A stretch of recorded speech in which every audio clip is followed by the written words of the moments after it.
Hi guys, it's July 4th, 2024, and I'm inside my garage gym with my constant companion, Jiha,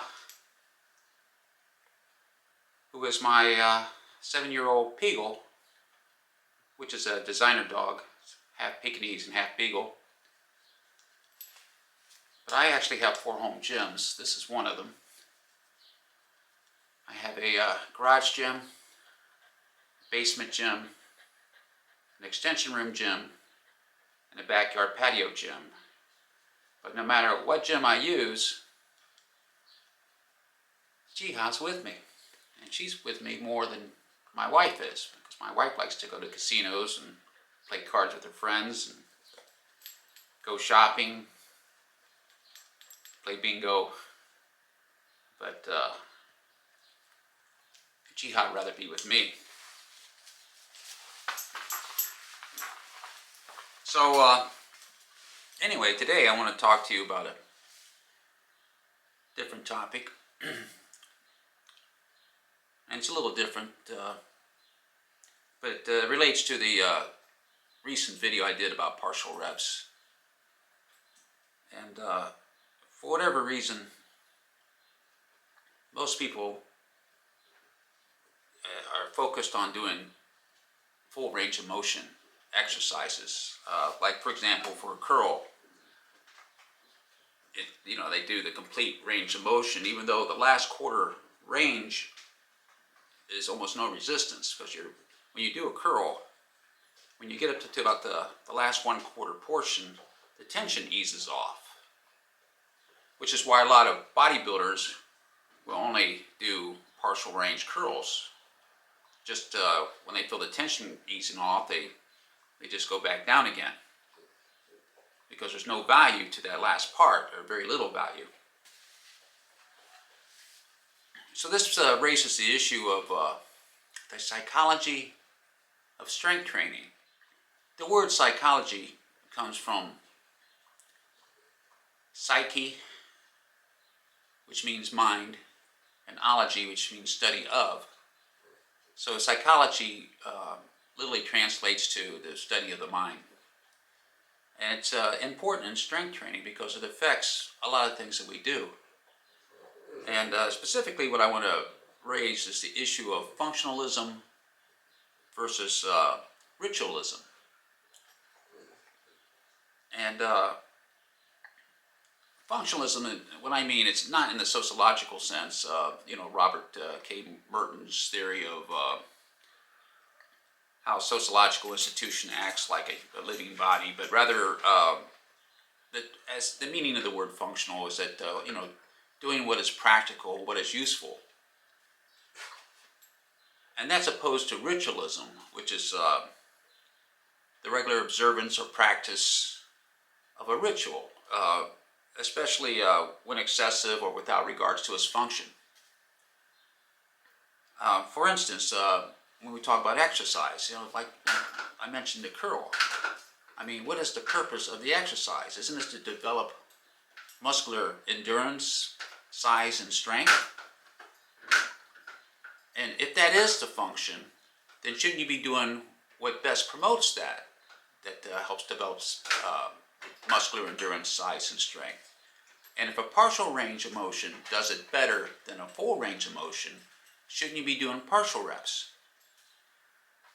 And if you watch my YouTube video on partial reps, I mentioned that about how it applies to boxing.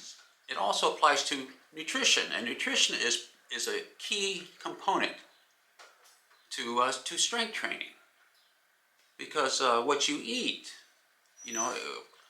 whether it will promote to giving you more energy, or whether it's going to clog up your arteries and actually be unhealthy for you. You shouldn't be eating donuts and strawberry pies, because it's going to pack visceral fat around you. But again, it's the issue about functionalism versus ritualism. I mean, are you buying brand name products? Highly processed food that's full of nitrates and chemicals and trans fats and you know, the stuff that's actually making you unhealthy. I mean, you can go to Aldi's and buy generic food that is more nutritious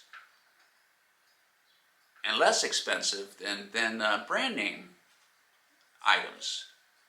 That's full of trans fats and calories, and because they're loading a lot of stuff with sugar nowadays and fillers. But even the psychology of functionalism versus ritualism, it affects our food buying decisions. You know, that because that's what you're expected to do, and you're conforming to the expectations of television commercials or to society. That you got to eat that bag of Doritos, you got to drink that Pepsi, even though you're better off drinking green tea or eating something healthy like a banana or blackberries or whatever. It also applies to the strength training method that you use. Are you doing the same old exercise over and over and over again and doing sets of 10 because that's what you're expected to do? That's what you've been conditioned to do. You know, why do you have to do a set of 10? Why is that a fixed rule? Is it because that's the way we've been conditioned, socially conditioned to do things in tens? The idea is that you know, we need to stop to think. You know, what is the function? What is the purpose? You know, how can we best use this where it's practical and useful to us, as opposed to doing something ritualistically because that's what we're expected to do. And functionalism and ritualism also affects our strength training methods that we choose. I mean, are you doing sets of 10 because that's what you're socially conditioned to do, as opposed to trying new methods like Louis Simmons' conjugate method system or Vladimir Sassiorsky's maximal effort, repeated effort, and dynamic effort methods of strength training, or even Pavel Tsatsouline's greasing the groove method, where he does 5 repetitions with long rest intervals and making up by the use of volume by doing many sets throughout the day, so you can exercise while as fresh as possible. Recently, I made a YouTube video on the Rogue Fitness M20R mace. And it's a beautiful mace. I mean, it is really nice mace, nice knurling, well made. It's made out of the same steel that they make their Rogue barbells from. But there's one problem with it. And that is, it is so beautiful that I don't want to use it. It's like having a very expensive quality firearm that you don't want to shoot because you don't want to have the wear and tear diminish the quality. And I own 11 maces. I have an Arm Assassin Strength Shop loadable mace made out of steel. And it's not as pretty as the Rogue Fitness M20R mace. But it only cost me $50. And it works, it's functional, and I can use that thing, and I'm not afraid of scratching it or getting fingerprints on it or marring it or nicking it. I mean, which is more valuable to me? I mean, ritualistically, if somebody comes over, I can pull out my Rogue Fitness M20R mace and show it to them, but I don't want to use it. And what good is that to me if I have an expensive piece of exercise equipment that I don't want to use? I have it, and I'll keep it, and maybe on rare occasions I'll use it, but if I do use it, I'm going to do everything I can not to try to put a scratch or a nick or, to mar it in any way. And after buying it, I stopped and I thought to myself, well, I could have bought 5 Arm Assassin Strength Shop loadable maces for what I paid for this one Rogue mace. Why did I do that? And I'll be the first to admit that it was an unwise buying decision because I just bought it because of the commercial appeal. It was the latest and greatest, and I like maces. I just do, and I don't know why I like maces. I think perhaps it might be genetic memory that my ancestors used maces, and whenever I see a mace, I just want to pick it up and use it. I don't know why, but that's just how I am. But I recognize the psychology and the internal conflict within my own mind that I know better, but I did it anyway. And now I have a beautiful, high-quality Rogue Fitness M20R mace that I don't want to use, which illogical. I shouldn't have bought it, and I can afford it. I can go out right now and buy all of the various Rogue Fitness maces because they come in a 10-pound version and a 12.5-pound version and a 15-pound version. But I'm not going to because it's illogical. I already made the mistake of buying the Rogue M20R mace, which is a beautiful mace. Don't get me wrong, it is beautiful. But I don't want to use it, and I already have 10 other maces. But again, it goes back to this idea of the psychology of strength training, which includes making home gym buying decisions. So before you go out and buy the latest and greatest adjustable dumbbells, right now Rep Fitness and Pepin has entered into a collaboration, and they have a beautiful set of dumbbells that go up to 125 pounds. But I already own hex dumbbells from 5 pounds to 100 pounds, and I have adjustable dumbbells in my other gyms, and if I want to go above 125 pounds, I can. I have Olympic adjustable dumbbells, but I'm not going to use them, and why would I want to use them? Because the strength training method that I've adopted is Vladimir Zastiorsky repeated effort method, where you use submaximal weights to failure, because that is the method that works best for my goals of creating muscular endurance. And to me, it's about muscular endurance, not strength per se, because very rarely in life will you have to apply maximal strength. And this is one of the criticisms that the late Louis Simmons made about strength training. He said too many powerlifters are doing the same old routine week after week, month after month, year after year, without gaining any increases in strength. And he said, why would anybody do that if it's not working? Because the state of accommodation will occur. And accommodation is when the muscles get accustomed to the load. So it stopped progressing because there's no need for it to progress because you're doing the same old thing. You're not challenging the muscles. There's no stress that's causing the body to adapt. And Louis Simmons advocated rotating exercises, and he rotated exercises every week for his powerlifters at Westside Barbell, which were setting many world records. The Westside Barbell has established more world records than any other powerlifting gym in the world. But it's because Louis Simmons wasn't ritualistic. I mean, he didn't care if a training method came from the Soviet Union. And remember, the Soviet Union were our mortal enemies. When Louis Simmons adopted the Soviet training methods, and he took strength training ideas from the Bulgarians, and Bulgaria is a Soviet bloc country at the time, and he also introduced his own ideas, and he created the conjugate system because he wasn't ritualistic.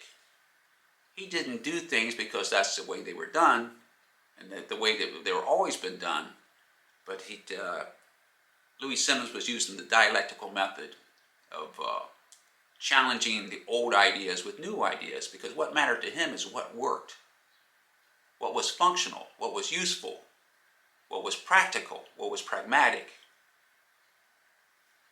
So when you choose your strength training system, you should ask the same thing. Is your training method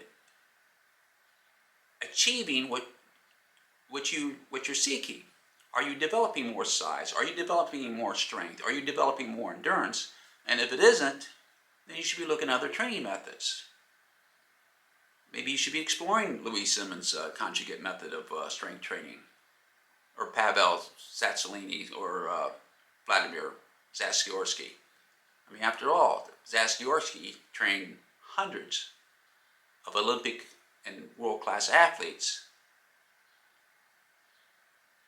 and there are hundreds of Eastern European and Soviet athletes who won gold medals using Zastiorsky's strength training methods. The idea of functionalism versus ritualism also applies to the combative arts. For instance, the Ultimate Fighting Championship revolutionized combatives or combative sports because Royce Gracie, who was a Brazilian Jiu-Jitsu practitioner, would challenge boxers and wrestlers and karatekas and whatever, sumo wrestlers, whatever. And he demonstrated that Brazilian Jiu-Jitsu was a superior mixed martial art than other styles. Bruce Lee, when he developed Jeet Kune Do, which was a conjugate style of mixed martial arts. And what I mean by conjugate, I mean eclectic. He took what worked.